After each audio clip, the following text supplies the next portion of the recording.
Mga kaganapan sa pagbisita kay FPRD, bawal ng ikwento. Ayon yan kay BP Sara Duterte. Ang detalye ng balita, alamin natin kay kapartner Jason Rubrico.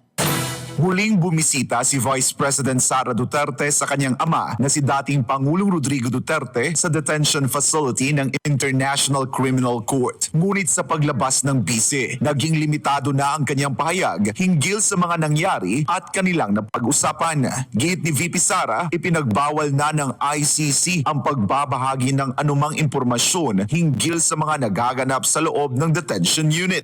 I-remind kami ng detention unit na merong kailangan sundin na mga conditions sa visit. No? So from now on, bawal kwento kung ano yung mga nangyari sa loob at ano yung mga pinag-usapan sa loob.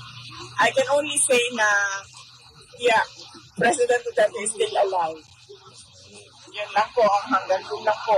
Kasi bawal po magbigay na mga information na pinag-usapan sa loob. Sa ngayon, inaayos pa ng pamilya Duterte ang kanilang schedule para sa muling pagdalaw sa dating Pangulo kaugnay ng nalalapit na confirmation of charges hearing sa September 23. Inaayos pa namin yung schedule namin. So, hindi pa namin alam kung sino yung makakarating sa September 22 para sa confirmation of charges. But likely, merong relative na darating.